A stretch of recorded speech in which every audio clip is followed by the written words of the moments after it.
Praise the lord. దేవునికి మహిమ ఘనత ప్రభావములు యేసయ్యకు కలుగునుగాక.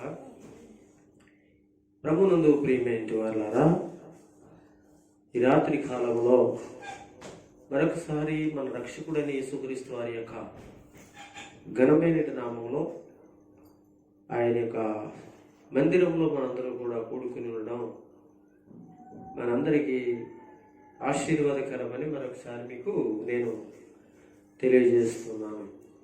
ప్రియమైన వారలారా, ఈరోజు మనకి చాలా శ్రేష్టమైన దినము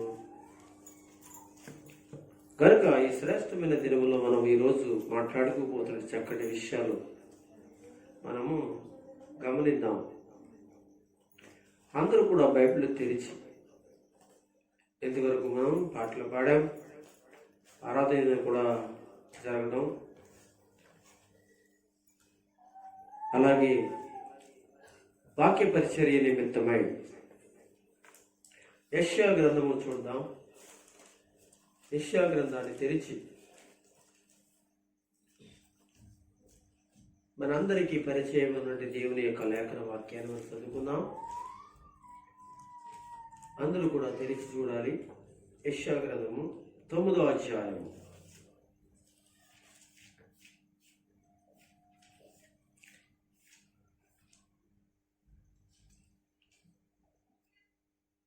యెషయా గ్రంథము 9వ అధ్యాయంలోంచి ఒక వచనాన్ని నేను చదువుతున్నాను, మీరందరూ కూడా గమనించండి.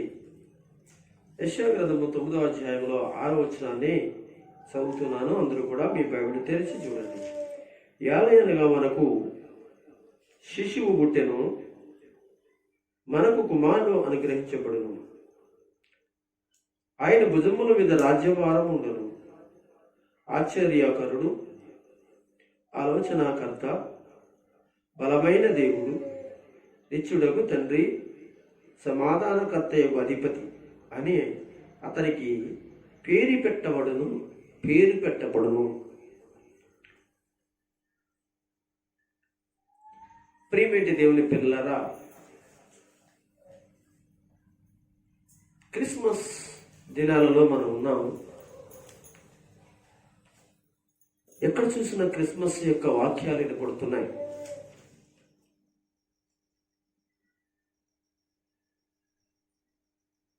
అందుని బట్టి ఈ రోజున క్రిస్మస్ సంబంధించిన ఒక విషయాన్ని మీకు ప్రస్తావించాలని, క్రిస్మస్ గురించి నేను మాట్లాడాలని, మనం ఈ వారంలో అనేక పర్యాయాలు అనేక చోట్ల మనం మాట్లాడుకుంటాం. వీలుగా ఉంటే సండే ఆదివారం కూడా మాట్లాడుకునే అవకాశం ప్రభు మనకి ఇస్తే మనం మాట్లాడుకోవడం జరుగుతుంది. ఇక్కడ యెషయా అనేటువంటి ప్రవక్త, ఈ ప్రవక్త యేసు ప్రభువు పుట్టికను గురించి, ఆయన మరణాన్ని గురించి, యేసు ప్రభుల వారి గురించి ఎన్నో విషయాలు ఈ గ్రంథంలో ప్రవచించారు. అయితే ఈ గ్రంథంలో ఒక యేసుక్రీస్తు వారి పుట్టికల గురించే కాకుండా ఎన్నో ప్రవచనాలు, రాజ్యాల గురించి, ఇశ్రాయేలీయుల గురించి, ఇలా ఎన్నో సంగతుల గురించి ఆయన రాశాడు. యేసు ప్రభుల వారు 700 సంవత్సరాల తర్వాత పుడతాడు అనేటువంటి పరిస్థితులలో యెషయా ప్రవచించినట్టి, యెషయా యేసు ప్రభుని గురించి చెప్పినట్టి మాటను మనం చూసినప్పుడు పండితులు, భక్తులు యెషయా ప్రవచించిన నాటి నుండి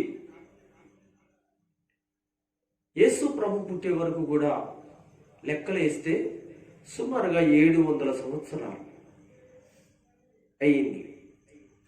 అంటే ప్రవచించిన యేసు ప్రభు వారు ప్రవచించిన 700 సంవత్సరాల తర్వాత, యెషయా ప్రవచించిన తర్వాత 700 సంవత్సరాల తర్వాత యేసుక్రీస్తు పుట్టడం అనేది మనము పండితులు భక్తుల యొక్క లెక్కల ప్రకారంగా మనము గమనించాలి. అయితే ఇక్కడ యేసుక్రీస్తు ప్రభువు వారు పుట్టుకని గురించి ఆయన ప్రవచించడం జరిగింది. ఏమని? ఎలయనగా మనకు శిశువు పుట్టెను, మనకు కుమారుడు అనుగ్రహించబడును, ఆయన భుజముల మీద రాజ్యభారం ఉండేను కదా. యేసు ప్రభు ఎందుకు వచ్చాడు అని అంటే రాజ్య సువార్త, రాజ్యభారం ఉండేను. ఈ రాజ్యభారాన్ని గురించి మనం ఆలోచన చేస్తే యూదుల్లోంచి ఒక రాజు పుట్టుకొస్తాడని, ఆయనకి ఒక రాజ్యము స్థాపిస్తాడని దేవుడు నాతాన ప్రవక్త ద్వారా దావీదు విషయంలో మాట్లాడడం జరిగింది.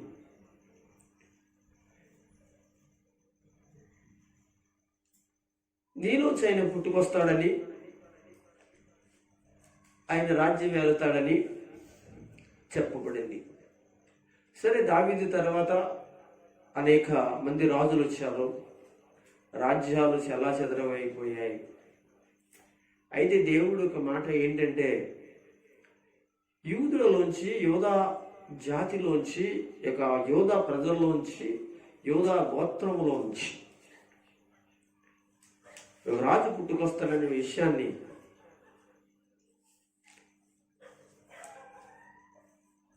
దేవుడు ప్రవచించిన విధంగా, మాట్లాడిన విధంగా మనం చూస్తే,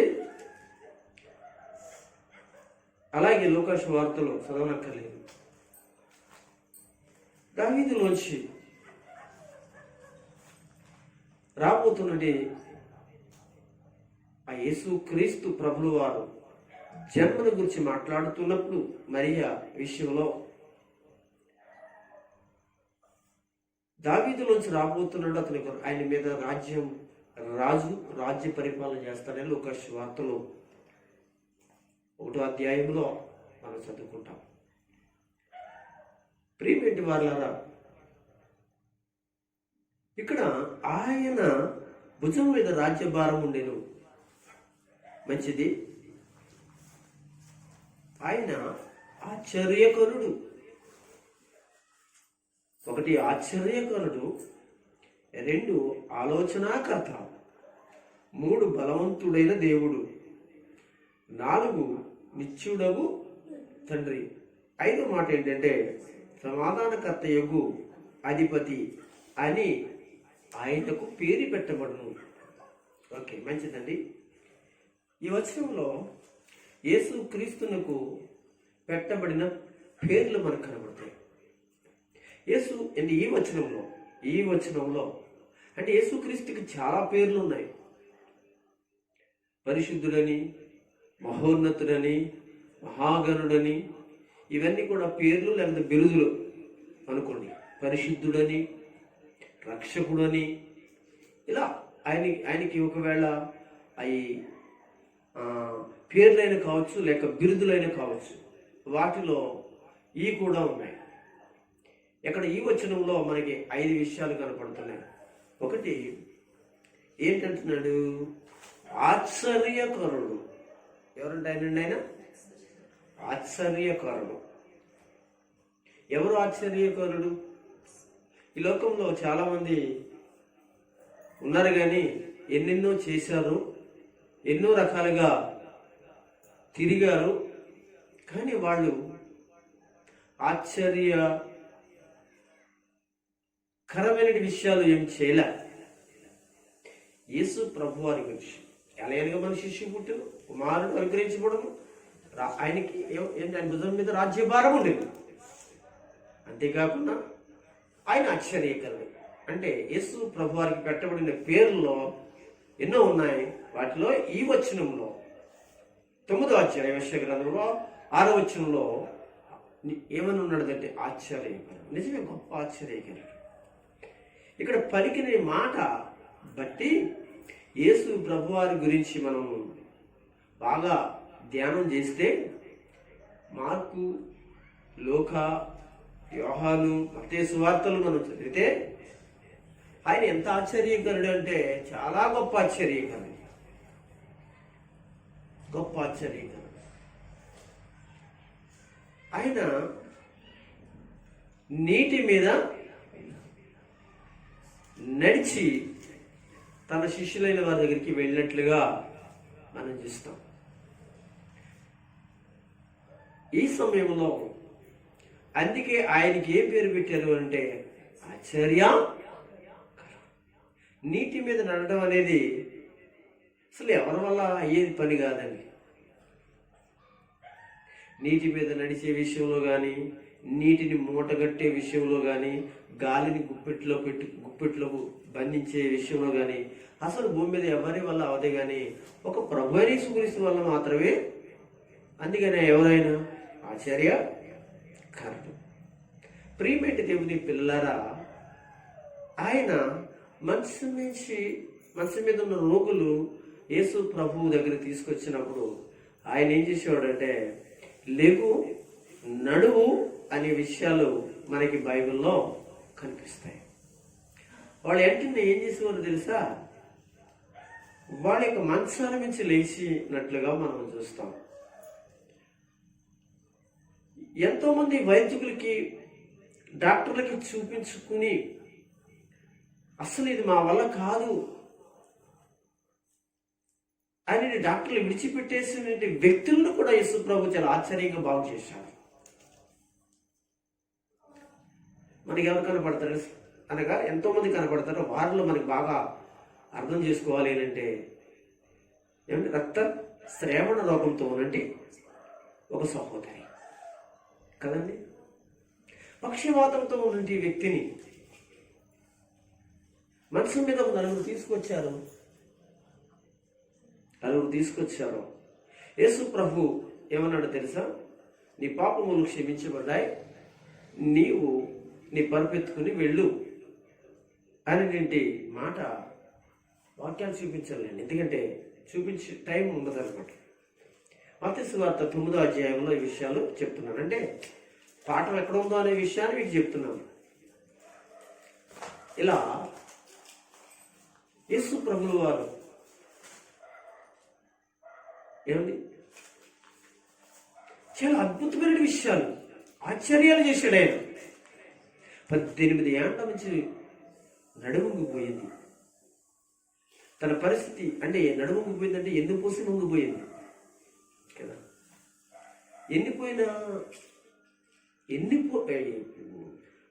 నడుముంగిపోయిన ఆ వ్యక్తిని బాగు చేశాడు. అంటే నడుముంగిపోతుంది అని అంటే ఎన్నుపూసలో ప్రాబ్లం కదండి. ఎన్నుపూస వంగిపోతుంది. ఈ రోజున చాలామంది ఈ ఎన్నుపూస యొక్క ప్రాబ్లమ్స్ నిమిత్తం డాక్టర్లు, పెద్ద పెద్ద డాక్టర్లు చదువుకున్న వ్యక్తుల దగ్గరికి వెళ్ళి ఆపరేషన్లు, వెన్నుపూస ఆపరేషన్ చేయించుకుంటున్నారు కదండి. కానీ అవి సెట్ అవ్వట్లే, ఏదో మళ్ళీ అలాగే అవి ఉంటున్నాయి. ఎక్కడ తగ్గింది? మన చర్చిలో సిస్టర్ గారు బండిగట్ల లక్ష్మి గారిని మనం ఒకసారి ఆలోచిద్దాం కదండి. ఆమె ఎన్నుపూస విషయం అనగా డాక్టర్ దగ్గరికి వెళితే ఎన్నుపూస ఏమైపోయిందంటే అది బెండ్ అయిపోయి మొక్కరైనట్లుగా క్యానింగ్లో వాటిలో తేలింది. దాని కొరకు ఆపరేషన్ చేయించుకుని ఎన్నో వేల రూపాయలు ఖర్చు చేశారు. కానీ అది సెట్ కాలేదు. మళ్ళా చూస్తే ఆ వంకర ఇంకా అలాగనే ఉంటుంది. ఆపరేషన్ చేయించుకున్నారు, డబ్బులు ఖర్చు పెట్టారు. డాక్టర్ల వల్ల కాలేని పరిస్థితి. అంటే నడుము వంగిపోయి బెండ్ అయిపోయినటువంటి పరిస్థితుల్లో ఎవరు బాగు చేయలేరు. ఇలాంటి ఆశ్చర్య కార్యాలు చేయలేరు. చేయాలంటే ఒక దేవుని వలన మాత్రమే అవుతుంది. ఆ దేవుని వలన అవ్వాలి అని అంటే వాడు ఎంత పరిపూర్ణంగా దేవుని సన్నిధిలో బతకాలి, ఎంత పరిపూర్ణంగా దేవుడు లీలమై ఉండాలి, ఎంత పరిపూర్ణంగా దేవునికి దగ్గరై ఉండాలి, దేవుని వాక్యానుసారంగా బ్రతకాలి. అలాంటి వారికి దేవుడు సహాయం ఇస్తాడు.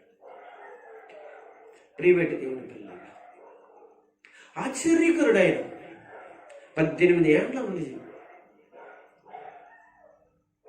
మాట చెప్పగానే ఆమె ఎన్నులో ఉన్నట్టు ఎన్ను పూసలన్నీ కూడా కదిలి ఏమైపోయాయి తెలుసని చక్కగా ఎన్ను పూస నిదానంగా వచ్చాడు. ఆయన ఆశ్చర్యకరుడు, అందుకే ఆయనకి ఆ పేరుంది. ఈ వచనంలో 5 పేర్లు మనం చూస్తున్నాం. ఆశ్చర్యకరుడు, ఆలోచనకర్త, బలవంతుడైన దేవుడు, నిత్యులకు తండ్రి, సమాధానకర్త అయిన అధిపతి అని పేరు ఆయనకు. ఆశ్చర్యకరుడు ఏమండి? ఆశ్చర్యకరుడు. 5 రొట్లు 2 చిన్న చేపలు ఎంతమందికి పెట్టగలమండి? యేసు ప్రభువును ఆ రొట్టెలను తీసుకురండి, ఆ చేపలు తీసుకురండి, ప్రార్థన చేసి ఆయన ఏం పంచమని చెప్తే అక్కడ వేల మంది ప్రజలు తృప్తి పొందినట్లు ఇంకా మిగిలినట్లు చూస్తున్నాం. ఆశ్చర్య ఇంకా చెప్పుకోవాలంటే ఆయన ఆశ్చర్యకరుడు. ఆయన మోషే ప్రయాణాన్ని మనం చూస్తాం. మోషే ప్రయాణం చూస్తాం. ఐగుప్తు నుంచి కానాను యొక్క మోషే ఇజ్రాయేల్ యొక్క ప్రయాణం చూస్తాం. శరీర ఆహారం లేకపోతే ఆకాశం నుంచి మన్నాను వాడు పాలెంలో ఆయన పంపించాడు. ఆశ్చర్యకరుడు. అది కూడా భూ సంబంధమైన అనగా ధాన్యం కాదటండి, పరలోక సంబంధమైన ధాన్యం. ఎర్ర సముద్రం 2 పాయలుగా చేయడానికి మనం చూస్తే ఆలోచిస్తే ఎవరికి అంతు చిక్కనటి గొప్ప అద్భుతం. గొప్ప అద్భుతం. ఎరుగు చూస్తేనేమో శత్రువులు రథాలతో అనగా ఈ ప్రజలను చంపడానికి నాశనం చేయడానికి వస్తూ ఉంటే, వెళ్ళడానికి అవకాశం లేని సముద్రం అడ్డుంటే దేవుడు మాట్లాడిన మాట ఏంటో తెలుసా? నీ కర్ర తీసుకుని సముద్రం వైపు చాపమనగా 2 పాయలుగా అయిపోయింది. ఆయన ఆశ్చర్యకరుడు. ఆయన ఆశ్చర్యకరుడు. ఇజ్రాయేలు మరలా తిరిగి అనగా ఆ సముద్రం దాటిన తర్వాత మరలా అదే కారణం చూపించగా ఆ యొక్క సముద్రం 2 పాయలుగా అయిపోయిన సముద్రం మరలా కలిసినట్లుగా చూస్తాం. ఆయన ఆశ్చర్యకరుడు. ఆశ్చర్యకరుడు. ఈ రోజున మనం ఆలోచించాల్సిన విషయం ఏంటో తెలుసు అంటే యేసయ్య ఆశ్చర్యకరుడు. ఎంతమంది భూమి మీద ఉన్నారు కానీ దేవుని పిల్లలారా, చనిపోయిన బ్రతికిన వారు ఎవరైనా ఉన్నారా? ఆయన 3వ దినమును లేచి పునరుద్ధానుడై తిరిగి పరమందును అనగా తండ్రి అనగా పరలోకమునికి చేరుకున్నారని. బ్రతికిన వారు ఎవరైనా ఉన్నారా? బ్రతికిన వారెవరైనా ఉంటే మనుషుల్లో వాళ్ళు తిరిగి తర్వాత 2వ పర్యాయం చనిపోయి ఇప్పుడు వరకు లేకలేదు వాళ్ళు. ఆయన ఆశ్చర్యకరుడయ్యా.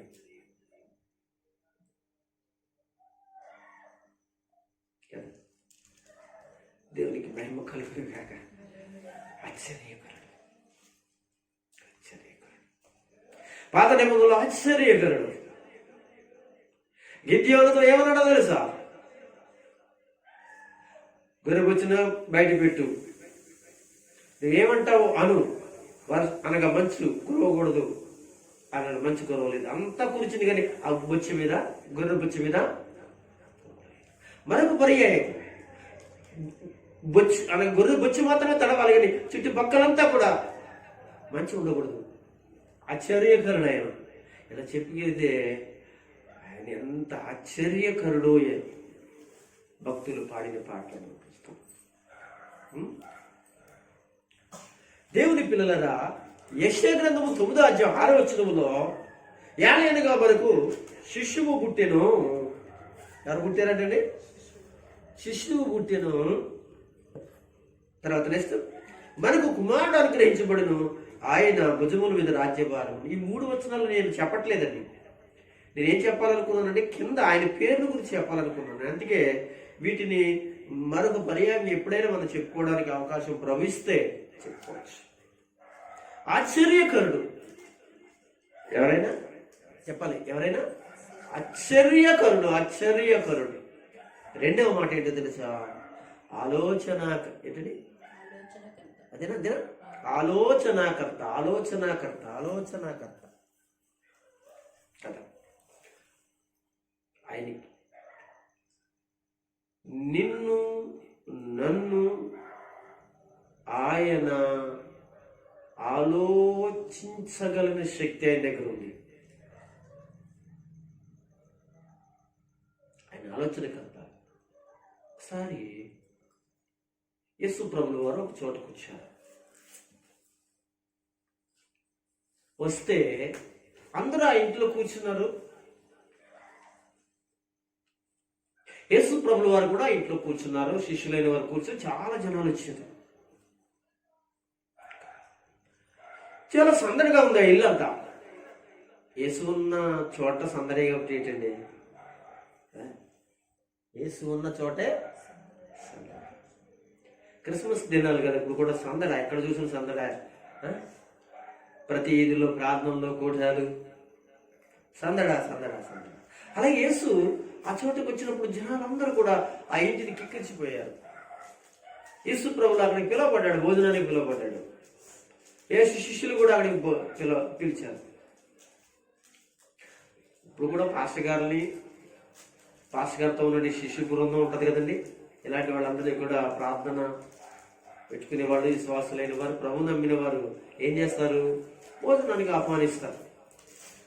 వచ్చేది కానీ మంచి భోజనం తయారు చేశాడు, మంచి వంటకాలు చేశాడు. హఠాత్తుగా ఒక సంఘటన అక్కడ జరిగింది. ఒక స్త్రీ అక్కడికి వచ్చింది. వచ్చి యేసు పాదాలు పట్టుకుని ఏడ్చేస్తాము ప్రారంభించింది. ఏడ్చేస్తుంది. ఆ స్త్రీ ఏడుస్తున్న విషయం ఎవరు చూస్తున్నారంటే అక్కడ ఉన్న ప్రజలందరూ చూశారు. యేసు ప్రభు యొక్క శిష్యులైన వారు కూడా చూశారు. ఏమండి? చూశారు. ఏడుస్తూ ఉంది. ఏడుపుతూ ఏం చేసిందో తెలుసండి. అనగా ఆ యొక్క కన్నీళ్ళు వస్తాయి కదా, ఆ కన్నీళ్ళన్నీ కూడా ఏం చేసిందంటే ఆయన పాదాలను అనగా ఆయన పాదాల మీద పోయడం మొదలెట్టింది. కన్నీళ్లతో కాళ్ళ మీద పడిపోయి ఏడుస్తుందంటే నిజంగా ఆమె యొక్క కన్నీళ్లు ఆయన పాదాలు కడిగినట్లుగా అక్కడ ఉంది బైబిల్లో. ఆమె యొక్క కన్నీళ్ళు అంటే దేవుని పిల్లలు ఒకసారి ఆలోచించండి. కాళ్ళు కడుక్కోవడాలంటే సుమారుగా ఒక చెంబుడు లేక ఒక మగ్గు నీళ్ళైనా అవసరం. కానీ అంతకంటే ఎక్కువే పడతాయి. అవసరమైతే 2 మగ్గులు 3 మగ్గులు కూడా పడతాయి. కానీ ఆవిడ ఏడ్చినప్పుడు ఆమె యొక్క కన్నీళ్ళన్నీ కూడా ఆయన ఎవరు యేసయ్య పాదాలు కడిగినట్లుగా ఆయన మాట్లాడతాడు. ఆయన సందర్భం ఎందుకు చెప్తున్నానంటే ఆయన ఆలోచనకర్త. మీకు అర్థమవుతుంది, తర్వాత చెప్తాను మీకు. ఇలా జరుగుతుండగా అంత మాత్రమే కాకుండా ఆమె చాలా అందమైనవాడండి. ఎంత అందగత్తి అంటే నిజంగా చాలా అందమైనవాడు. ఆ అందమైన వ్యక్తికి నెత్తి మీద ఎంటుకలు బారుగా వెనకాల ఉంటే ఆ స్త్రీకి ఇంకెంత అందం ఉంటుంది చూడండి కదా. బారు జుట్టున్న వాళ్ళు చూడండి ఎంత అందంగా ఉంటారంటే అంత అందంగా ఉంటారు. అందుకే ఆ యొక్క జుట్టుతో తన తల వెంట్రుకలతో ఏం చేసిందో తెలుసంటే యేసయ్య పాదాలు తుడుతూ ప్రారంభించి, ప్రియమైన వాళ్ళరా ప్రారంభించింది, తుడిసింది.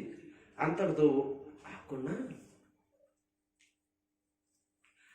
ఆమె ఒక అత్తరు గుడ్డు తీసుకుని వచ్చి ఆయన పాదములను ఏం చేస్తుందో తెలుసండి, ఆ యొక్క పాదాలకి పూస్తూ ఉంది, రాస్తూ ఉంది. ఇదంతా ఎవరు గమనిస్తున్నారు? యేసయ్య ఆల్రెడీ గమనిస్తున్నాడు. ఎందుకంటే ఆయనకి చేస్తుంది కాబట్టి.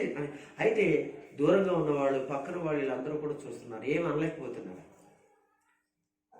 ఎందుకు వాళ్ళు అనలేకపోతున్నారంటే అక్కడ పెద్ద ఆయన ఎవరు? యేసు ప్రభు. ఆయన ఏం మాట్లాడుతాడో తెలియదు, బయటికి అనడానికి మాత్రం అలాగిపోతున్నాడు.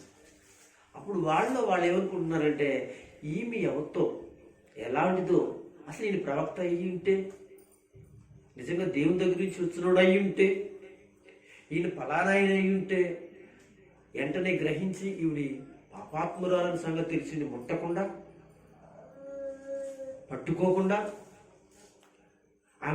ఆయన తాక్కోకుండా నువ్వు దూరంగా వెళ్ళమని చెప్పాలి కదా. అసలు ఈయన ప్రవక్తేనా, పరలోకం మీద వచ్చిన వ్యక్తేనా? ఎవరికి వాళ్ళే కొరుక్కోవడం మొదలుపెట్టారు. చెవులు ఒక చెవులో ఒకళ్ళు, ఒక నోట్లో ఒకళ్ళు, దగ్గర కూడా మాట్లాడతారు. ఇది వాళ్ళకి మాత్రం వినపడేటట్లుగా మాట్లాడుకుంటూ ఉన్న విషయం. కానీ యేసయ్యకు నీ ఆలోచనలు ఏంటో, నీ మాట్లాడటానికి తెలియదా? ఆయన ఎవరు? ఆలోచనాకర్త. ఇప్పుడు అర్థమైంది, నీ విషయం అది తీసుకొచ్చా. ఆయన ఎవరు? నువ్వేమనుకుంటున్నావో, నువ్వేం మాట్లాడుకుంటున్నావో? ఆలోచనాకర్త, గొప్ప దేవుడు ఆయన. అందుకే ఏలైనగా శిశువు పుట్టిన మనకే కుమారుడు అనుగ్రహించుకును, ఆయన భుజముల మీద రాజ్యభారమును. ఆశ్చర్యకరుడు రెండవది, ఆయన ఆశ్చర్యకరుడు ఒక పేరైతే, రెండవది ఏంటో తెలుసా? ఆలోచన కర్త. అప్పుడు వీళ్ళు అనుకుంటున్నంతా కూడా ఎవరికి తెలిసింది? ఆయన ఆలోచన కర్త కింద. ఎవరేమనుకుంటున్నారో ఆలోచించగలంటే పరమ తండ్రి అయిన. అప్పుడు వెంటనే అక్కడికి అక్కడ ఉన్నట్టు వ్యక్తులందరితో ఏమంటాడు తెలుసా? నేను ఇంటికి వచ్చినప్పుడు ఎవరు నాకు నీళ్ళు ఇవ్వాలా? ఈవిడ తన కాళ్ళతో, తన యొక్క కన్నీళ్లతో నా కాళ్ళు కడిగేసింది. ఇలాంటి సందర్భాలు మాట్లాడుతూ వాళ్ళ హృదయంలో ఉన్న ఆలోచనలన్నీ కూడా బయట పెట్టిన దేవుడు మన ప్రభు అయిన యేసు. అందుకే ఆయనకి ఏ పేరు? ఆలోచనాకర్త.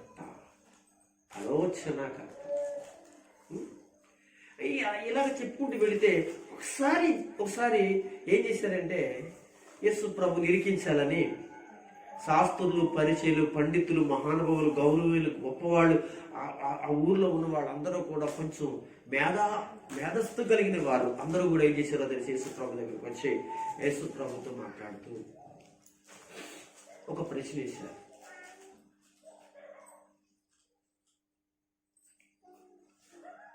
వాళ్ళు ప్రశ్న వేశారు. అయితే నేను కూడా ఒక ప్రశ్న వేస్తాను అని యేసు ప్రభు చెప్పాడు. మీరు వేశారు కదా, మంచిదే. నా ప్రశ్నకి జవాబు చెప్తే మీ ప్రశ్నకి నేను జవాబు చెప్తాను అన్నాను ఆయన. ఏమనంటే, బాప్తీసం ఇచ్చిన యోహాను ఉన్నారు కదా,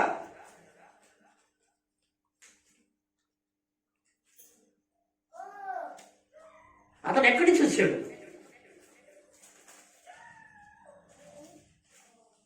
అని అడిగాడు.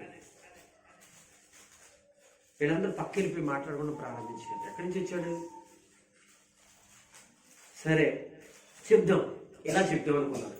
ఎలాగ చెప్తాం?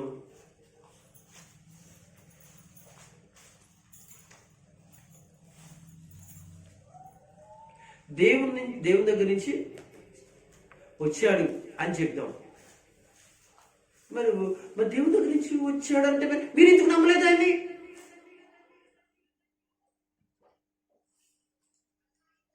అర్థమవుతుందా అనేది అక్కడ మనం దొరికిపోతాం. ఆయన దేవుని దగ్గర నుంచి రాలేదు అని అన్నాం అనుకోండి, ప్రజలందరూ ఆయన ప్రవక్త అంటున్నారు కదా, ఇది కూడా ఇప్పుడు ఏం చెప్దాం? చూడండి, ఆయన ఎక్కడి నుంచి వచ్చాడో మాకు తెలియదని చెప్పి ఒక మాటలో తెలియదు అన్నాడు. అయితే మీరు అడిగిన ప్రశ్నకి నేను మాత్రం కూడా అంటే ఆయన ఆలోచనకర్త. వాడు ఎలాగా మాట్లాడతారో, వాడు ఎలాగా ఆలోచిస్తారో ఆయన తెలుసు. దేవుని పిల్లరా, భూమి యందున్న ప్రతి ఒక్కరిని కూడా ఆయన ఎవరు ఏం మాట్లాడుకుంటున్నారో ఏంటో అనేది ఆయన ఆలోచించగలరు. మన కుటుంబంలో ఏం జరుగుతుందో, మనలో ఏం జరుగుతుందో. అందుకే నేను 139 కీర్తన చదవక్కర్లేదు, వద్దండి అంటాడు కదా.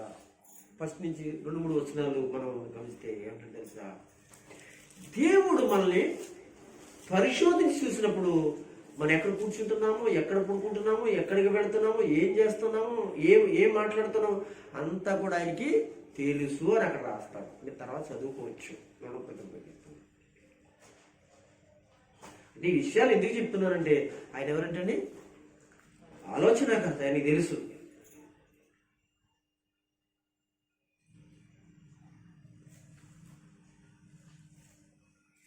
మరి ఆలోచనకర్త అయినప్పుడు ఇస్కరియోతు యూదా ఈయన పట్టుకుని అప్పగిస్తారని మరి ఆయనకి తెలియదా? తెలుసు.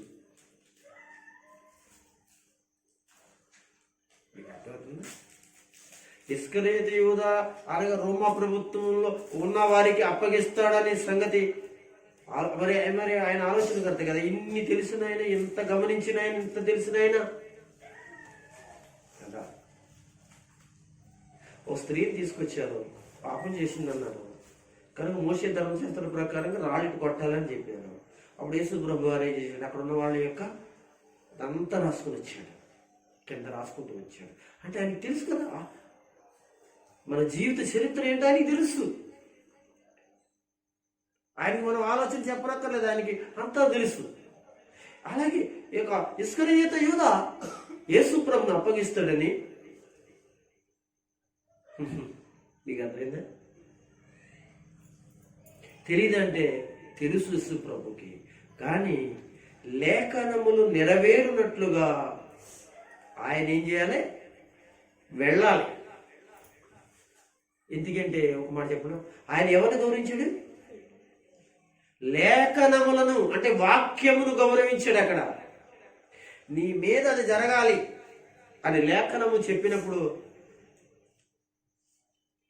జరగకుండా ఉండడానికి ప్రయత్నించిన ఏమొద్దు తెలుసా, నీ కొరకు రాయబడింది తప్పనిసరిగా జరుగుద్ది. ఆయన కొరకు ఎంత ఆది కాండము నుంచి మలాకీ గ్రంథం వరకు కూడా ఆయన గురించి ఏమేమి రాయబడినాయో అవన్నీ ఆయన మీద నడవాలి అని అంటే అందులో భాగంగా ఆయన పట్టబడడానికి ఒక వ్యక్తిని కూడా దేవుడు ఉపయోగించాడు.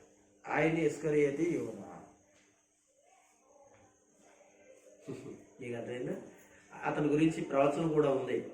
యెషయా గ్రంథం, క్షమించండి, ఇర్మియా గ్రంథంలో ఉంది. అతను కుమ్మరివాని పొలం కొనడానికి క్రయధనముగా అవన్నీ కూడా ఉంటుంది. అదే మాటని ఎక్కడంటే అపొస్తలుల కార్యంలో యేసు ప్రభు వారి యొక్క శిష్యులైన వారిని ఏర్పరచుకున్నప్పుడు మనలో ఒకడు తప్పిపోయాడు కదా, మొదటి అధ్యాయంలో ఉంటుంది అనమాట. తప్పిపోయాడు కదా, అయితే ఇప్పుడు అతనేమో అనగా చనిపోయాడు, ఉరిపోసి చచ్చిపోయాడు కదా. ఆ సందర్భంలో ఏం చేస్తాడు, ఆ ప్రవచన గురించి ఎవరు అనగా అక్కడ ఉన్నటువంటి భక్తులైన యేసు ప్రభు శిష్యులైన వారి ప్రస్తావించడం జరుగుతుంది. ఇర్మియా గ్రంథంలో ఉన్న విషయాన్ని తీసుకుని వాళ్ళు అక్కడ మాట్లాడుకోవడం జరుగుతుంది. అక్కడ రాశాడు కనుక ఆ తప్పిపోయాడు. తర్వాత నెక్స్ట్ టైం అతను ఉరి పోసుకున్నాడు, అప్పుడు పొలం కొనుక్కుంటాడని కొనడం జరుగుతుంది అనే విషయాలన్నీ కూడా అక్కడ రాసుకుంటాయి. అంటే ఇంతకు విషయం చెప్తున్నానంటే ఆయనకి తెలుసు ఏమి జరుగుతుందో, ఏమి జరగాలో. మరి ఏదైనా తోటలో ఏంటండి పండు తింటారు అనే సంగతి దేవుడికి తెలీదా? తెలుసు. మరి ఎందుకు తెలుసుండి కూడా ఎందుకు వచ్చింది అంటే, చీకటైన సాతానును చంపాలి అని అంటే, నాశనం చేయాలనంటే ఏం చేయాలంటే వాళ్ళు ఆ పండు తినడానికి తర్వాత క్రమంలో పాపమును ప్రజల్లో రావడం. అయితే ఆ పాపములో కొరకే ఒక ఆయన, ఆ పాపం కలిగిన వ్యక్తులు ఎవరైతే ఉన్నారో ఆ వ్యక్తుల మధ్యకి ఒక రక్షకుడని యేసుక్రీస్తు పుట్టాలి, కుమారుడు పుట్టాలి, శిశువు పుట్టాలి అని ఇందాక మనం చదువుకున్నది యెషయా గ్రంథం 9:6 ప్రకారంగా ఆయన పుట్టాలి. కనుక ఆయన మానవాళి యొక్క పాపమును పరిహరించడమే కాకుండా భూమి మీద అనగా సాతాను క్రియలను అణిచి తొక్కడానికి దేవుని పిల్లరా, అక్కడ ఆ విధంగా జరగటం జరిగింది. ఇది ఒక పెద్ద స్టోరీ, అందుకని చాలా క్లుప్తంగా చెప్తూ ఉన్నాను. గనుక ఆలోచించండి దేవుని పిల్లలారా. దేవుడు ఆలోచన లేకోకుండా ఆ చెట్టుని అక్కడ పెట్టలేదు. నీకు అర్థమవుతుందా? ఆలోచన లేకుండా ఆ సాతాను అలా అక్కడికి వస్తే ఆయన బంధించుకోకుండా ఊరుకున్నాడు అనేటి ఆలోచన లేనివాడిగా కాదు. ఆయన ఏదో గొప్ప మహత్కార్యాన్ని చేయడానికే, అదే యేసు అనేటి వాడు, పరమ తండ్రి అనబడిన వాడు భూమి మీదకి వచ్చి ఆయన మానవాళి యొక్క రక్షణ కొరకు తిరిగి రక్షణ కార్యం చేయటం కొరకే తన ఆలోచన సంకల్పములు ఇవన్నీ ఉన్నాయి కనుక వాటిని అన్నింటినీ ఏం చేశాడో తెలుసండి? ఏమండి, అలా జరిగేటట్టుగా ఆయనే చూస్తూ ఉన్నాడు. ప్రియమేటి వర్లారా, ఆయనే వాటిని ముందుకి కొనసాగించాడని మీకు తెలియజేస్తున్నాను. కనుక ఆయన ఎవరండి? ఆలోచనాకర్త. ఆలోచనాకర్త. ప్రియమేటి వర్లారా, అలాంటి ఆలోచనకర్తనైన దేవుణ్ణి మనం నమ్మాం. ఏమండి, ఆశ్చర్యకరుడైన దేవుణ్ణి మనం నమ్మాం. ఆశ్చర్యకరుడు కదండి. మనం ప్రభుని నమ్మడం ఏంటండి? బాప్టిషన్ తీసుకోవడం ఏంటండి? రక్తంలో మన పాపములు కడుక్కుని తర్వాత చనిపోయిన తర్వాత సమాధి చేయబడటం ఏంటి? ఆయన రావడం ఏంటి? అనగా సమాధిలోంచి పైకి రావడం ఆశ్చర్యం కాదా? ఆశ్చర్యం. ఆయన ఆలోచనాకర్త దేవుని పిల్లలారా. ఇంకేం చెప్పాడు? బలవంతుడైన దేవుడు. చదువుతాం. ఎలయనగా మనకు శిశువు పుట్టెను, మనకు కుమారుడు అనుగ్రహించబడను, ఆయన భుజముల మీద రాజ్యభారము నేను. ఆశ్చర్యకరుడు, ఆలోచనకర్త, బలమైనతుడైన దేవుడు, నిత్యుడగు తండ్రి, సమాధానకర్త, అధిపతి అని అతనికి పేరు పెట్టబడదు. ఎవరైనా బలవంతుడైన దేవుడు. బలవంతుడైన దేవుడు.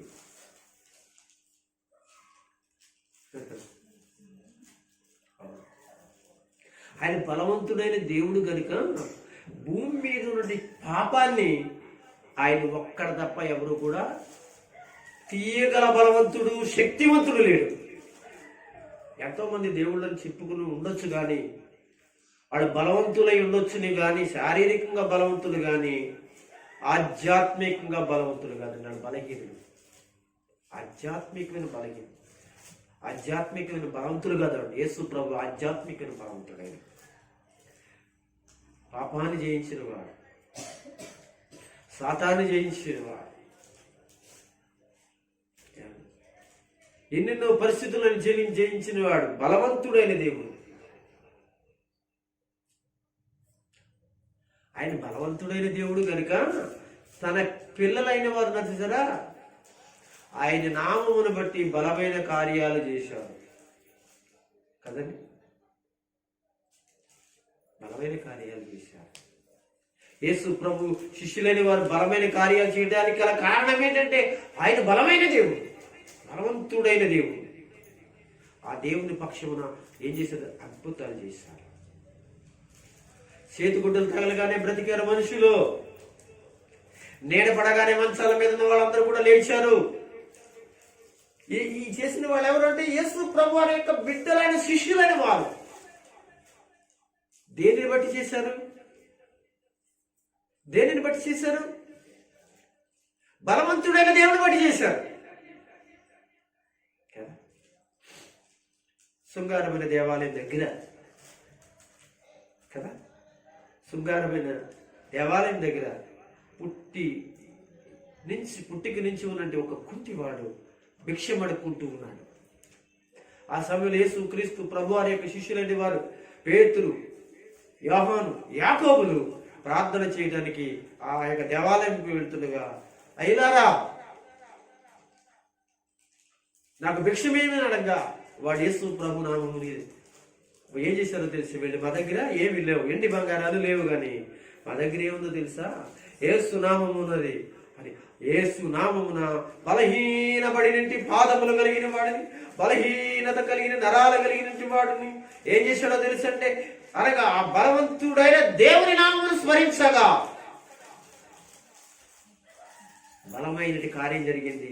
అతడు లేచి ఏం చేశాడో తెలుసా? ఆ వ్యక్తి ఏం చేశాడో తెలుసా? వారితో కలిసి దేవాలయంలోనికి వెళ్ళాడు అని బైబిల్లో చెప్పండి. చూడండి దేవుని బిడ్డలారా, బలవంతుడైన బలవంతుడు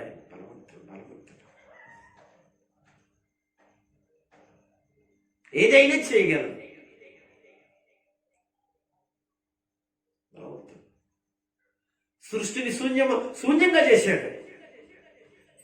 శూన్యంగా ఉన్న సృష్టిని మన సృష్టిగా మార్చాడు. ఆయన బలమైన దేవుడు అని చెప్పుకోవడానికి కొన్ని వందల ఆధారాలు బైబిల్లో ఆయన గురించి ఉన్నాయి. కనుక మనం గుప్తంగా చెప్పుకోవడానికి ఈ విషయాలు మాట్లాడుకోవాలి. ప్రియమైన వారులారా, ఆలోచించిన బలమైన దేవుడు, ఆయన బలమైన దేవుడు. అలాంటి బలమైన దేవుని మనం కలిగి ఉన్నాం.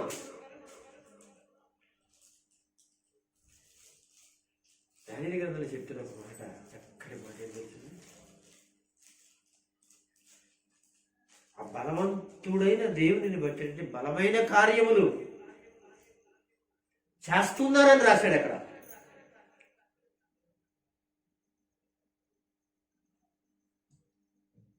దానియేలు కళల గురించి కానీ కళభావమును గురించి చెప్పినప్పుడు అసలు ఎవ్వరూ చెప్పలేని అద్భుతమైన విషయాలు.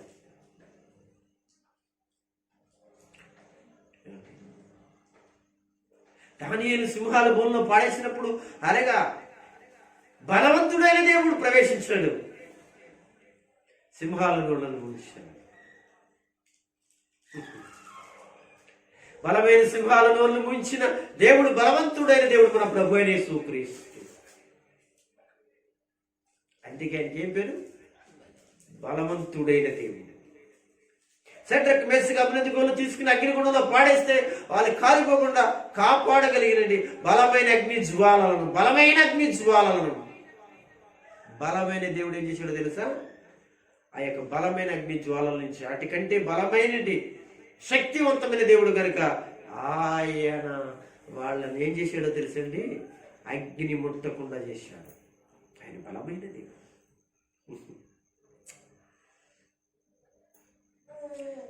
ఈ రోజున దేవుని పిల్లలారా, యేసు క్రీస్తుకు పెట్టబడిన పేర్లలో ఎన్నో ఉన్నాయి. అయితే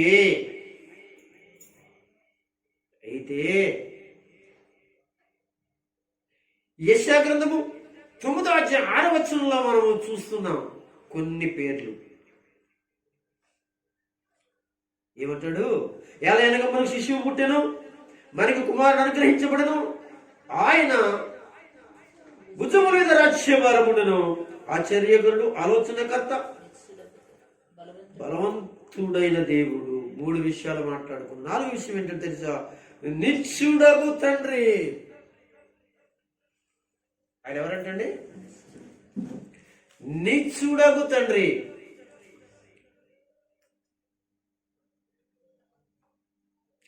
ఆయన ఎప్పుడు నిన్న నేడు నిరంతరము ఉన్న దేవుడు.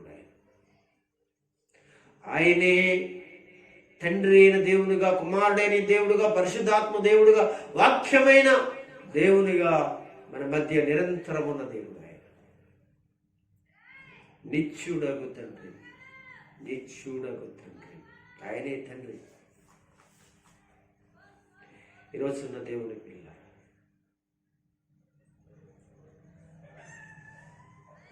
అందుకే ప్రకటన గ్రంథంలో చెప్తలేదు, అల్పయు ఓమేగయు నీవే, ఆది అంతము నీవే.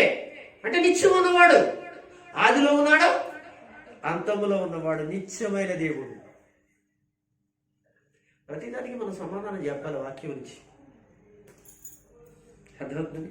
ఆయన ఎలాగ నిత్యమైన దేవుడు, ఆదిలో ఉన్న దేవుడే, అంతంలో ఉన్న దేవుడు, ఆయనే ప్రభు అయిన యేసుక్రీస్తు. అందుకే చెప్తారు కదా, యోహాను సువార్త 1వ అధ్యాయంలో చెప్తారు కదా, వాక్యమే ఆది యందు వాక్యముండును, ఆది యందు వాక్యముండును, ఆది యందు వాక్యముండును అంటే ఆలోచించండి, ఆదిలో ఉన్న దేవుడు ఆయన, ఆది యందు వాక్యముండును, ఆ వాక్యమే దేవుడు అయ్యిండును. ఇంకా కిందకి వెళ్ళిపోతే 14 వచ్చిన ఆ దేవుడు ఏమయ్యాడో తెలుసు, కృపాసత్య సంపూర్ణుడయ్యే శరీరధారిగా మన మధ్యకు వచ్చాడు, అంతలో కూడా ఆయనే ఉన్నాడు. ఆయన నిత్యుడగు తండ్రి, ఎప్పుడు ఉన్న దేవుడు, ఎప్పుడు ఉన్న దేవుడు ఆయన.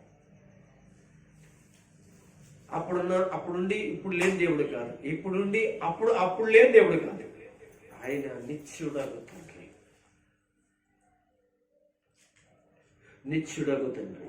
ఇంకేమంటున్నాడు, ఏమన్నాడు, సమాధానకర్తయగు అధిపతి,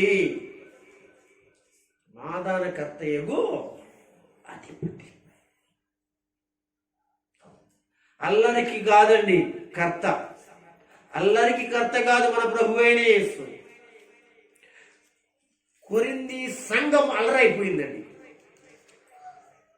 కొరింథీలో ఉన్న విశ్వాసులందరూ కూడా చాలా రకరకాల ఆలోచన, లోక సంబంధమైన విధానంలోనికి వెళ్ళిపోయినప్పుడు వాళ్ళుగా రాస్తూ ఉన్నట్టు మాట కనపడుతుంది, దేవుడు అల్లరికి కర్త కాడు అని రాస్తారు. మీకు వచనాలు ఏం చూపించట్లేదు,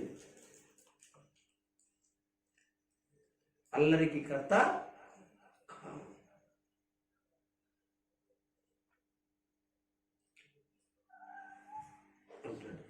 సమాధానకర్త ఆయన. ఒకసారి యోహాను సువార్తలో ఉంటుంది, చదవదు.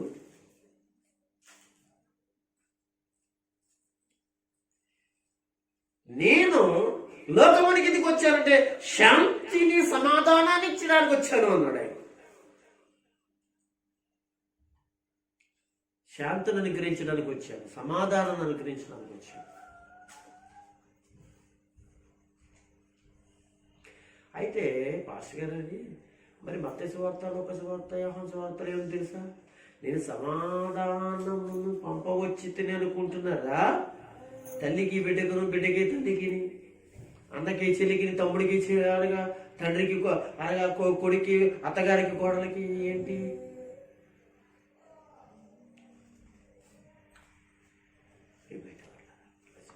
మరి ఆ విషయం ఏంటి?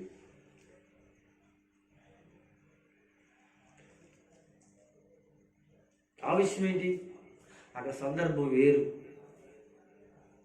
ఆ పరిస్థితులు వేరు, అక్కడ మాట్లాడిన సందర్భం వేరు.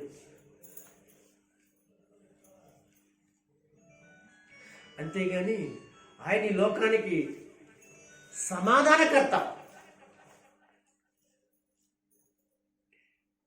అంటే అది చెప్పకపోతే మీకు అర్థం అవుతుంది. అవకాశం చెప్పమంటారా? చెప్తానులే, మరి ఎందుకంటే చెప్పాలి కాబట్టి, అనేసాను కాబట్టి. కోడలు యేసు ప్రభువుని నమ్ముకుంది, యేసు దేవుడని రక్షణ పొంది మారుమనసు పొందింది. ఎక్కడికి రావాలి ఆమె? మందిరానికి రావాలి, ప్రార్థనకి రావాలి. ఇంట్లో అత్తగారి యొక్క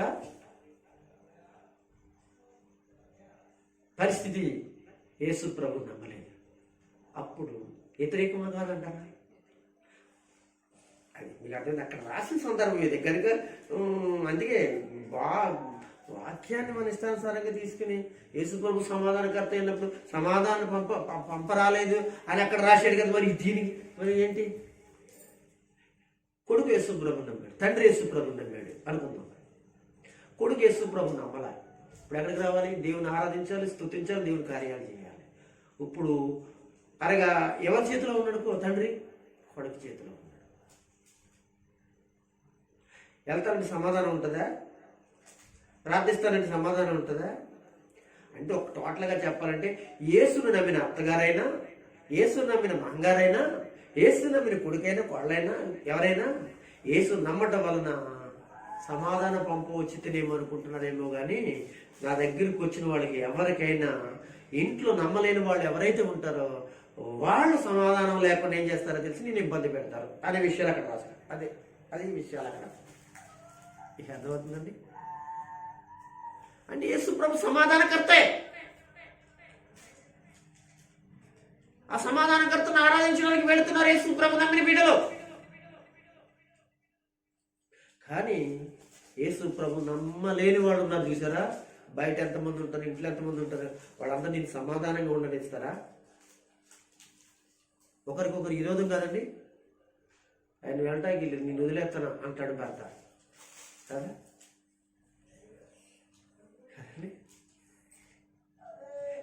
ఏం పంపొచ్చాను, నన్ను నమ్మటం వలన, నా దగ్గరికి వచ్చి రక్షణ అనగా పొందడం వలన, పరలోకాన్ని సంపాదించుకోవడం వలన మీకు కలిగే ఇబ్బంది కూడా ఉంటుంది. అదేంటో తెలుసండి, నేను సమాధానాన్ని పంపొచ్చానేమో అనుకుంటారు మీ ఇంట్లో. అయినా మీరేం చేయాలి, నన్ను కొనసాగించాలి. అక్కడ మీకు అంతలాంటి ఇబ్బంది ఉన్నా కానీ నన్ను నమ్మిన మీరు ఏం చేయాలో తెలుసా, అనగా దైవ కార్యము నిమిత్తం, అంటే ఆయన సన్నిధిని మనం దొంగిలించుకోకుండా మనం వెళ్ళాలనే ఉద్దేశం యేసు ప్రభువు స్పష్టంగా చెప్పాడు. అక్కడ నా దగ్గరికి వచ్చేవారులారా అంటే ఆ ప్రజలందరూ వచ్చారు, అందరినీ చూశాడు. ఎవడిస్తారో నమ్ముతారు, దేవుడని ప్రకటిస్తారు, మీ ఇంట్లో వాళ్ళకి నచ్చదు. అంటే ఇప్పుడు అర్థం ఏంటి, వచ్చిన వాళ్ళకి చెప్తుండే యేసు ప్రభు, వాళ్ళకే కాదు ఈ రోజున ఇందులో రాయబడిందంటే మనకు కూడా అదే అర్థమవుతుందండి. అంతేగాని తప్ప యోహాను సువార్తలో యేసు ప్రభు వారు నేను శాంతిని అనుగ్రహించడానికి వచ్చాను, సమాధానాన్ని అనుగ్రహించుకొచ్చాను, అంతే కదా. క్రిస్మస్ సందర్భంలో ఒక మాట ఉంది తెలుసా మీకు, లూకా సువార్త 2వ అధ్యాయం.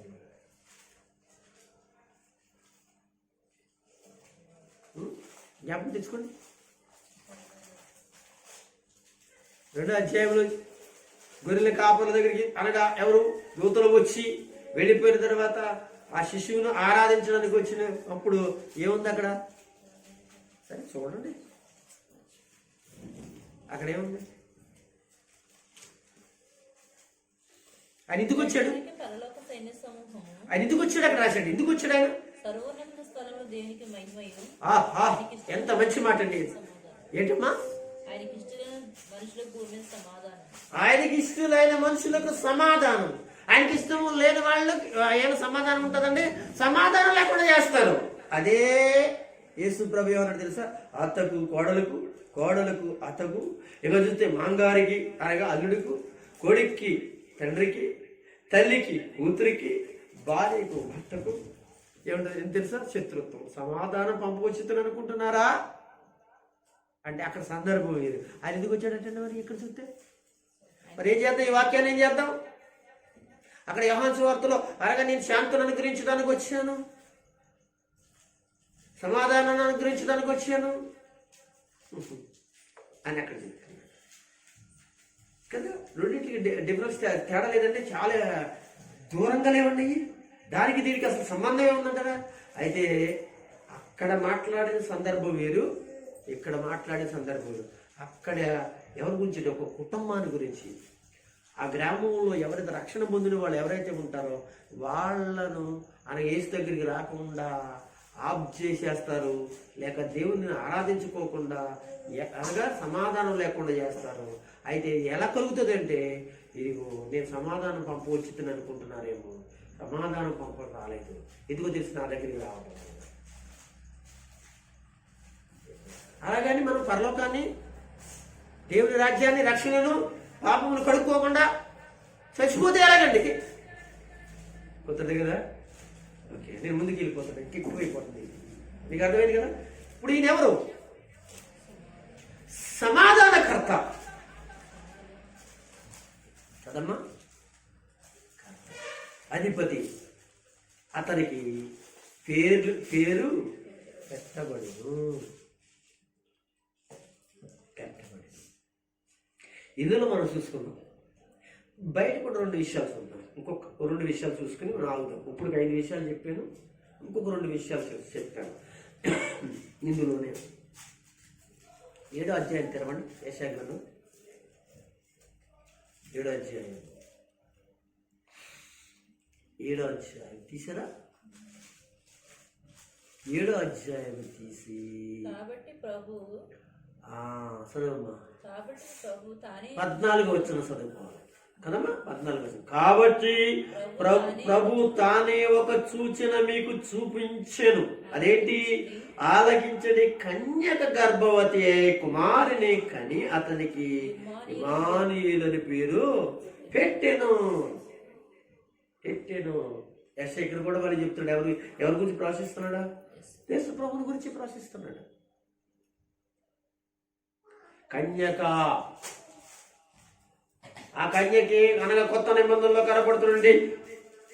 యేసోపు ప్రదానం చేయబడిన కన్యక మరియా.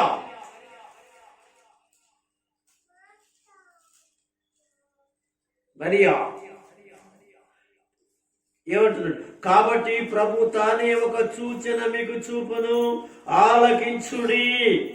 కన్యక గర్భవతి కుమారుని కనెను, అతనికి ఇమ్మానుయేలు పేరు. ఏ పేరు? దానికి మరొక పేరు మనం చూసాం. ఇది వేరే చోట మనం చూసాం. ఇట్లా చాలా చోట్ల ఉన్నాయి. ఇమ్మానుయేలు అని దానికి అర్థం ఏంటంటే దేవుడు మనకి తోడయ్యాడు. దేవునికి స్తోత్రం కలుగునుగా. అక్కడే రాశాడు, పుట్టినోట్లో రాశాడు కింద, దేవుడు మనకి తోడై. ఈ వచనాన్ని దేవదూత, అదే ఈ వాక్యాన్ని దేవదూత యేసోపునికి కాలంలో చెప్పిందండి. మీకు అర్థమైందా? చూసండి, ఇక్కడ రాయబడిన బైబిల్ ఎవరు చెప్పారు? దేవుని సేవకులు అందరూ చెప్పిన విషయమే. ఎవరు చెప్పారు? దూత చెప్పింది. అంటే ఇది పరలోకం నుంచి వచ్చిన వార్త. ఇక్కడ యెషయా గ్రంథంలో ఉన్నది. అంటే ఇది యెషయా ప్రవచించింది అనగా ఆలోచించి చేయలేదు, ఆలోచించి మాట్లాడలేదు.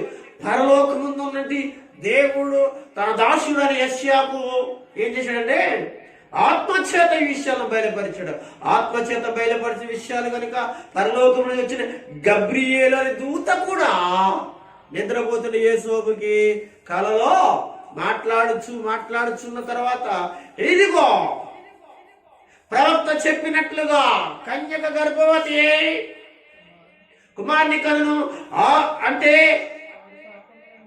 అనగా వారి పాపములు విడిపించును. ఇలాంటి విషయాలన్నీ చెప్పుకుంటూ వచ్చి ఇమ్మానుయేలు ఏమంటాడు? ఇమ్మానుయేలు అని చెప్పబడింది. ఒకసారి వెళ్ళి యెషయా గ్రంథం చదువుకో. ఎవరిని? యేసోపుని. యూదులు ధర్మశాస్త్రం ఉంది, ప్రవక్తల గ్రంథాలు నీ దగ్గర ఉన్నాయి, ఒకసారి తిరగేసుకో. ఏమండి, యేసోపు బజ్జిన ఎన్ని తిరిగేసాడు తెలుసండి. తర్వాత చెప్పగానే వెళ్ళి అవన్నీ యెషయా గ్రంథం అంతా చదివే ఉంటాడు. లేకపోతే అంతలాగా ఆమెను చేర్చుకోవడం, అంతగలగా అత్తుకోవడం. మనం చెప్పుకున్నాం కదా ఒక ఆదివారం, మన అంతకుముందు ఆదివారం చెప్పుకున్నాం. ఏమని?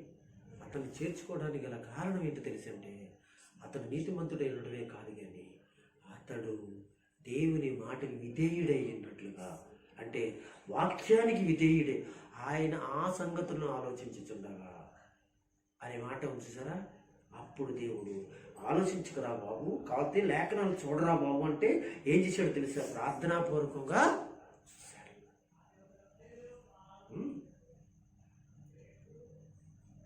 దుర్యోగంలో వస్తాయండి ఎన్నో విషయాలు, మనం చెప్పలేని విషయాలన్నీ ఇప్పుడు దేవుడు మాట్లాడుతూ ఉంటుంటాడు. ఎన్నో విషయాలు గనుక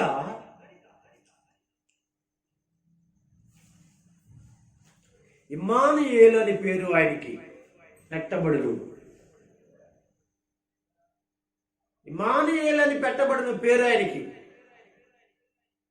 దేవుడు కాబట్టి దేవుని చిత్తమైతే రేపటి దినాల్లో ఒకవేళ అంటే క్రిస్మస్ గురించి మనం బయట ఎక్కడన్నా మాట్లాడుకుంటే మా మత్తయి సువార్తలో ఉన్నటువంటి ఇమ్మానీయుల గురించి మాట్లాడుకుంటూ దేవుడు తోడుగా ఉన్నాడు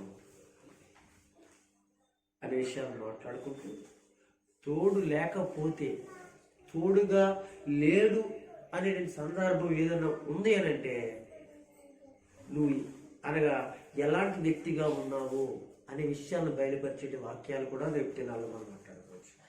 దేవుడు మన తోడుగా లేడంటే మనం ఎలా ఉన్నాం? దేవుడు మన తోడుగా లేడంటే, దేవుడు మన సహాయకుడుగా లేడంటే మనం ఏ పరిస్థితిలో ఉన్నాం అనే విషయాలు మనం మాట్లాడుకునే సందర్భాలు దేవుని చిత్తమైతే ఎక్కడైనా దేవుడు మాట్లాడబడ్డ విషయాల గురించి క్రిస్మస్ సందర్భంగానే మాట్లాడితే విషయాలు ప్రవహిస్తే మాట్లాడుకున్నాం. ఏమంటున్నాడు ఇక్కడ? ఇమ్మానుయేలు అని పేరు ఆయనకి. దేవుడు తోడుగా ఉన్నాడు. దేవుడు తోడుగా ఉన్నాడండి. దేవుడు తోడు అని రాయబడిందండి. నీకు తోడు అని భర్త నిన్ను విడిచి వెళ్ళిపోవచ్చు. నీకు తోడు అని భార్య నిన్ను విడిచి వెళ్ళిపోవచ్చు.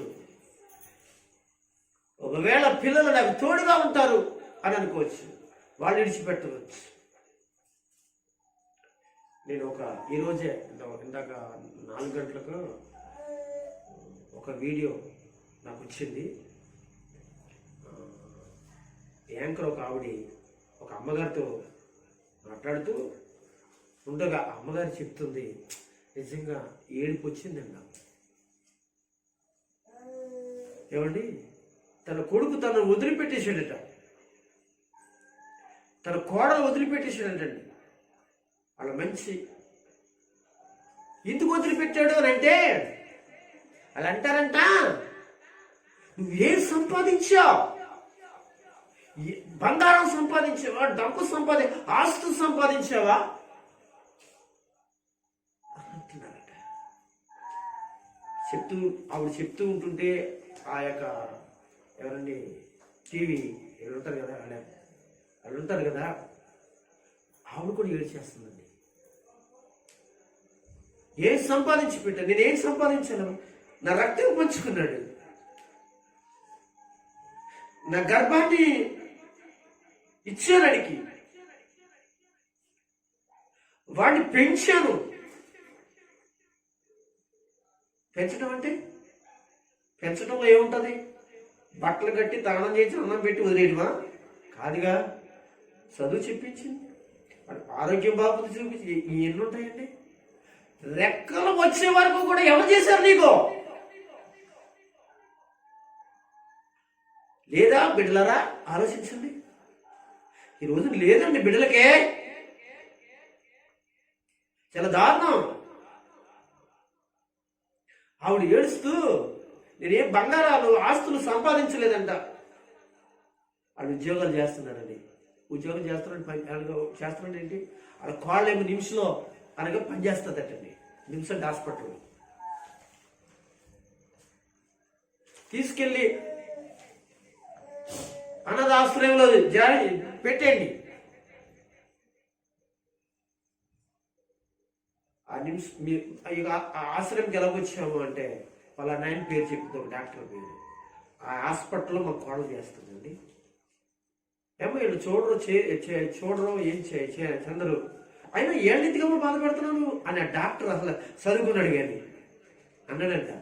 ఎందుకమ్మా వాళ్ళు సమాధానం లేకుండా చేయకుండా చదవకుండా అసలు ఏంటి బయటికి పోను అంటావు? నాకు ఏదన్నా ఇల్లు చూడండి, నా ఇంట్లోకి వెళ్ళిపోతాను అంతే తప్ప నేను ఆశ్రయంలోకి వెళ్ళను.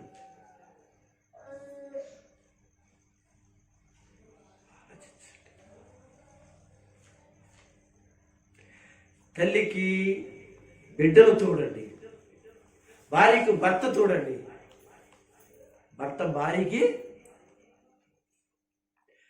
ఈ లోకంలో దేవుని పిల్లరా, వీళ్ళెవ్వరి తోడు లేకపోయినా నేను చెప్పేదంటే తెలుసా, దేవుని నిన్ను ఆశ్రయిస్తే దేవుడు నీకు తోడు. శివరాత్రికి ఆమె ఆనంద ఆశ్రయవేదనంట అందులో ఉంటుంది. అక్కడ తీసుకొచ్చి ఆ డాక్టర్ దించేమన్నారంట. నా పిల్లలు కూడా దించలేదంటే. ఒక కూతురు ఉండేదంటే చచ్చిపోయిందంట. నా కూతురున్న బాగుండండి, కూతురు దగ్గర తలాంచుకుంటే కూతురు చూసిన అల్లుడికి ఏదో చెప్పుకుని అనగా ఈ టైంలో నేను పని చేయలేను, ఏదైనా వంట చేయాలంటే చేయగలను నేనంతే. చూడండి, వాళ్ళేం అడుగు తింటున్నారంటే కాదు, మంచి స్థితిలోనే ఉన్నారట. ఉన్నారు అని అంటే తల్లి గానా ఆడంటది, నేను నడుము కట్టుకుని లేకపోతే పట్టు కట్టుకుని పిల్లల్ని పోషించుకున్నాను అనే మాటకి అర్థం ఏంటంటే తిండి పెట్టడం ఒట్టి పోషించడమా? వాళ్ళ కోసం ఎన్ని చూసుంటుందండి, వాళ్ళ గురించి ఎన్ని ఆలోచనలు ఆలోచించుతుందండి. వాళ్ళు అంత పెద్దోళ్ళు, అంత గొప్పలు అవడానికి ఆ తల్లి ఆలోచన లేకుండా నేను పెద్దోళ్ళు అయిపోయారు వాళ్ళు. ఈరోజు పిల్లలకి లేదండి, ఇష్టానుసారంగా ఉంటున్నారు. బాధకరమైన విషయం. అది చెప్తుంటే నాకే బాధ అయింది, నిజంగా చెప్తున్నాను. ఏడుస్తుంటే నాకు చాలా దుఃఖమైంది. దేవుని పిల్ల గనుక నేను అంటున్నాను, నీకు తోడు దేవుడు కనుక ఇమ్మానుయేలు అనే పేరుకి అర్థం ఏంటో తెలుసా? దేవుడు నీకు తోడు. ఇంకొక విషయాన్ని చూద్దాం. యేసుకు పెట్టబడిన పేర్లే కదా మనం మాట్లాడుకుంటున్నాం, చాలా ఉన్నాయి. కానీ ఇంకో పేరు ఏంటి తెలుసా? యేసు. ఏ పేరు అని పేరు? యేసు. దేవుని పిల్లలారా, యేసు. మత్తయి సువార్త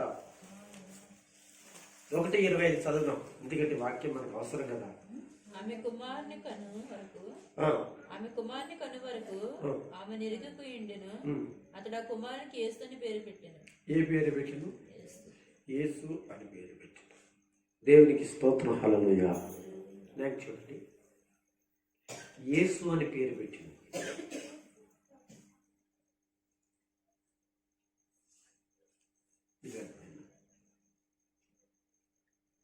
యేసు అని పేరు పెట్టింది.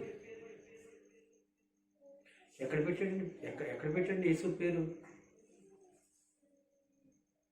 అసలు విషయం తెలుసా? ఈ పేరు పరలోకం నుంచి దేవుడే మనకు ఏం చేశాడు? పంపించాడు పేరు. యేసుకు చెప్పాడు యేసు అని పేరు పెట్టాలని అన్నాడు. యేసు మరి నిర్ణయం కాలేదు. చాలామంది పిల్లలను చర్చకి తీసుకొస్తారు. వాళ్ళు ఏం చేస్తారంటే ఆ పేరు ఎట్టుకోవాలి, ఈ పేరు ఎట్టుకోవాలండి అని ఏం చేస్తారంటే పాస్టర్ గారికి చెప్తుంటుంటారు.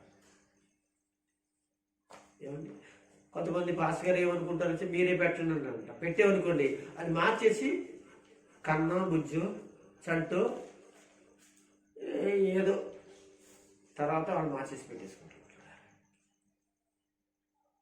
లేదు, దైవజనుడు ఒక్కసారి ఆ పేరుతో పిలిచిన తర్వాత మనం ఏదో పేరు అనగా రేస్ట్లో కాదు కదా, మన మనసులో కూడా ఉండకూడదు, పెట్టకూడదు. అంతే, అలాగే ఉండాలి. అంతే, ఆ పేరే. మా నోరు జరగట్లేదు, మాకు ఆ పేరు పెడితే ఆ పేరు వల్ల ఏమో ఆలయం లేదనుకుంటున్నాను. లేదు లేదు, దేవుడు తన దాసుల ద్వారా పరలోకం నుంచి అనుగ్రహించిన బైబిల్ గ్రంథంలో ఉన్న పేర్లు ఏవైనా కావచ్చు, లేదా ఆ దాసుడు ఏవైనా ఆత్మ పేరును కలిగి ఏదైనా పేరు పెడితే ఆ పేరునే ఏం చేయాలి? యేసు. మీకు అర్థమైందా? మరియమ్మ గారి గర్భవతిగా ఉంది. నేను అనుకుంటున్నాను 3వ నెల అనుకుంటా. అప్పుడే దేవదూత వచ్చింది. దేవదూత వచ్చి అసలు పేరు ఏం పెట్టాలని కూడా చెప్పేసింది. 3 నెలల తర్వాత ఏమండి బిడ్డ పుట్టాడుగా, 9 నెలలు పుడతాడు అంటే ఇంకా 6 నెలలు ఉంది. ఈ 6 నెలల తర్వాత ఏమొచ్చింది? ఆమెకి డెలివరీ అయ్యింది, కానుపు వచ్చింది. ఎక్కడొచ్చింది కానుపు? బెత్లెహేములో వచ్చింది కదా. బెత్లెహేములోకి వస్తే అంటే నేను పాఠం కట్ చేయకూడదు కదా, మీకు అర్థం అవ్వాలి కదా. వస్తే బెత్లెహేములో వాళ్ళ ప్రజా సంఖ్య కొరకై వచ్చారు. చూసుకున్న తర్వాత నజరేతుకి వెళ్ళడం మానేసేసి ఎక్కడికి వెళ్ళారో తెలిసిందంటే, అనగా బెత్లెహేం నుంచి యెరూషలేముకి వెళ్ళి ధర్మశాస్త్ర ప్రకారం గువ్వలను, కానుకలను ఇవన్నీ తీసుకుని వెళ్ళి ఆ దేవాలయంలో అతనికి సున్నతి 8 రోజులు చేయించి యేసు దేవుడు పరలోకమందు తాను చెప్పిన అక్కడ చదవండి కాలితే అంటాడు, దేవు దూత చెప్పిన పేరు అంటాడు. చదవండి కాలితే వీళ్ళు నిశ్చయించుకోలేదు. ఎక్కడ లోకస్వార్తలు చదవండి 2వ అధ్యాయము ఎక్కడ ఉంటుందంటే వాళ్ళ దేవాలయం ధర్మశాస్త్ర ప్రకారంగా ఉంటుంది. చదువుతాం, ఎందుకంటే ఒక మాట చదువుతాం, ఎందుకంటే ఒక మాట చదువుతాం, నేను చూపిస్తాను. ఓకే చూడండి, ఎన్నో అధ్యాయం అది, 2వ అధ్యాయం చెప్పాను కదా, 21 నుంచి చూడగలరా? ఆ శిశువును సున్నతి చేయవలసిన 8వ దినము వచ్చినప్పుడు గర్భమందైన పడకమునుపు. ఏంటమ్మా? గర్భమందైన పడకమునుపు అంటే 3వ నెలలో, అయితే అలాగే 3వ నెలలో, అంటే ఇంకా ఏం కలగదు. 3వ నెలలో ఏంటంటే అది ఇది ఎలా ఉండే కదా, ఏదో ఏమంటుంది దానికి ఏముండదు కదా, ఇంకా విందాం. దేవదూత పెట్టబడిన యేసు అని పేరు వారు ఆయనకు పెట్టింది. ప్రతిది కూడా ఆధారంతో నేను చూపిస్తున్నాను, ఇక్కడ చెప్తున్నాను, మీకు అర్థమైందండి? యేసు మరియలు వాళ్ళు యేసు అని పేరు పెట్టడానికి వాళ్ళ సొంత నిర్ణయాలు కాదు, సొంత ఉద్దేశాలు కాదు. దూత చేత అనగా పెట్టబడిన, చెప్పండి ఎవరి చేత అండి? దూత చేత. మరి అనగా చర్చిలో దూత ఎవరండి? పాస్టర్ గారు, పాస్టర్ గారే. వారి చేత పెట్టబడిన పేరు లేదని ఉంటే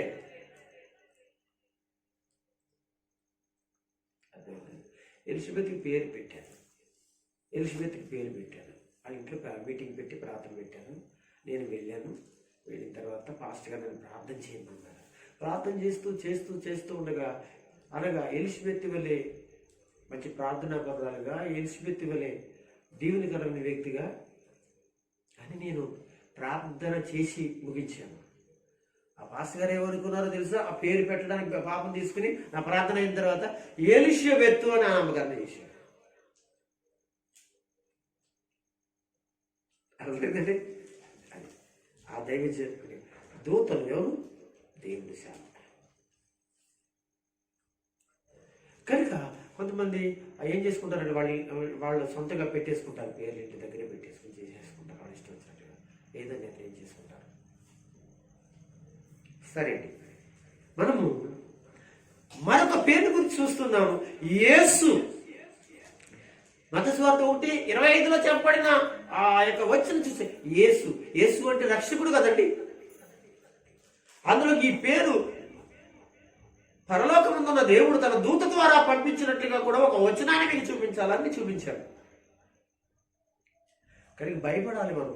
పిల్లలకి పేర్లు పెట్టడం విషయంలో, కార్యక్రమాలు చేయటం విషయంలో మన సొంత నిర్ణయాలు తీసుకోకూడదండి. పుట్టినరోజుల విషయంలో కొంతమంది తప్పదని చేసేస్తాం, మరి ఇంకేం చేస్తాం? ఫోన్లో అలాగే మా అబ్బాయి పుట్టినరోజు అండి, ఫోన్లు చేసేయండి, కరెక్ట్ కాదు చేస్తాం, ఏంటి ఇంకా ఇంకంతే కదా.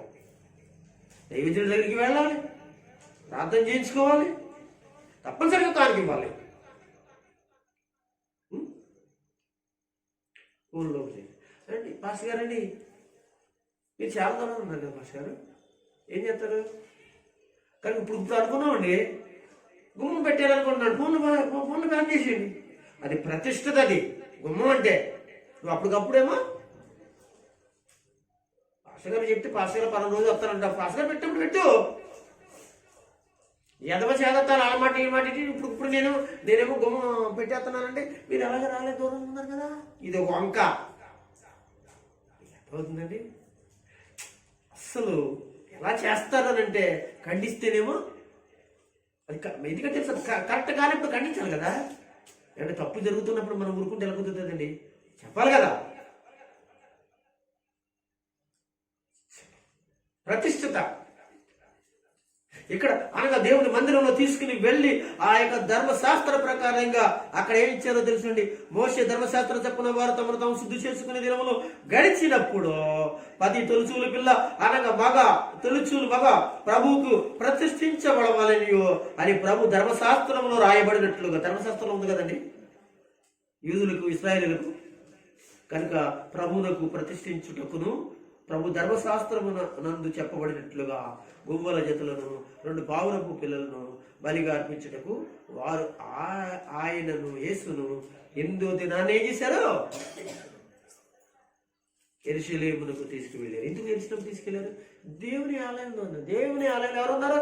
కింద చదివితే ప్రాప్తులు ఉన్నారు, దైవజనులు ఉన్నారు, అనగా యాజకులు ఉన్నారు. అక్కడ నీకు అర్థమైందండి? వాళ్ళ చేతుల మీద ఏం జరగాలి? జరగవలసింది జరగ, అనగా ఎలా పడితే అలా జరగకూడదు.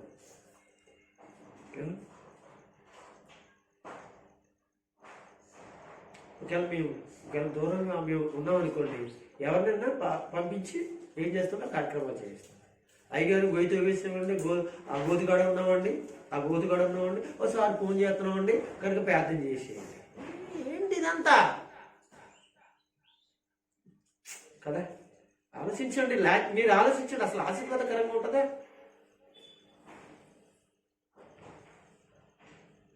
ప్రతిష్ఠిత కార్యాలండి. ఇంకో మాట చెప్పండి, ప్రార్థన చేసినప్పుడు ఆశీర్వాదం ఇస్తారు. తండ్రి యొక్క, కుమారుని యొక్క, పరిశుద్ధాత్మ యొక్క నామమున అని ఆశీర్వదించారు. అది మీరు అనకూడదు. మీరెవరు ఆశీర్వదించడానికి? వినపడతా ఉంటాయి కొంతమంది స్థలాలు నాకు అక్కడ. అనగా ఆమీన్ అనాలి, ఏసు రక్తం అనాలంటే. అర్థమవుతుందండి? ఎన్నిసార్లు నేర్పించాను, చాలాసార్లు నేర్పించాను, విన్నారు. అని నువ్వెవరు ఆశీర్వదించడానికి అనమాట. అది ఆశీర్వాదం. అది ఎవరు ఆశీర్వదించాలి? యేసయ్య ఆశీర్వదించాలి, సేవకుడు ఆశీర్వదించాలి. తండ్రి యొక్క, కుమారుని యొక్క, పరిశుద్ధాత్మ నామమును ఈ రోజు జరిగిన కార్యక్రమం, లేకపోతే ఈ యొక్క వాక్యం ఏదైనా కావచ్చు, బిడాహారగా ఈ ప్రజలు అనగా వర్ధిల్లినట్లు కొనుకొచ్చుకోండి. అది ఎవరు చేయాలి? మీకు అర్థమైందా? అది కొన్ని ఉన్నాయండి. మనం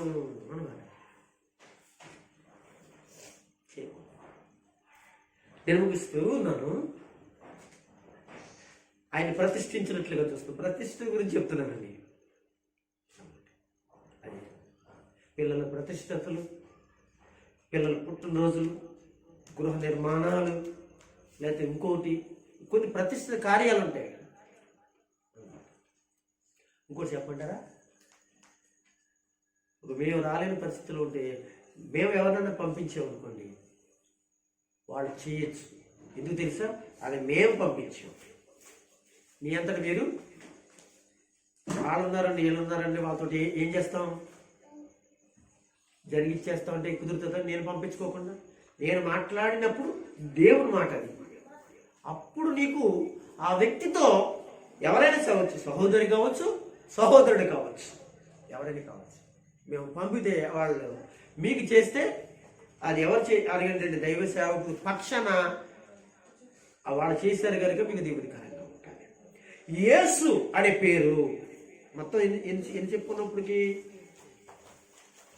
7 విషయాలు చెప్పుకున్నాం. చాలా ఉన్నాయి. నేను ముగిస్తూ ఉంటుండగా దేవుని పిల్లలని మీరు ఆలోచించండి. మరొకసారి దేవుని పేరట మీకు చెప్పేది ఏమో తెలుసా?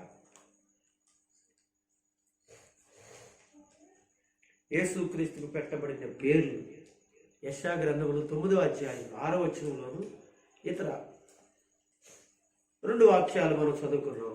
ఇంకా చాలా చోట్ల చాలా విషయాలు ఉన్నాయి. దేవుని చిత్త ప్రకారం ఎప్పుడైనా ప్రభు సన్నిధిని ఆ విషయాలు మనం చెప్పుకోవడానికి ఇష్టపడుతున్నాం. ప్రభు అయిన దేవుని యొక్క ఆశీర్వాదము మీకు నుండి కుటుంబాలు ప్రవేశముగాక.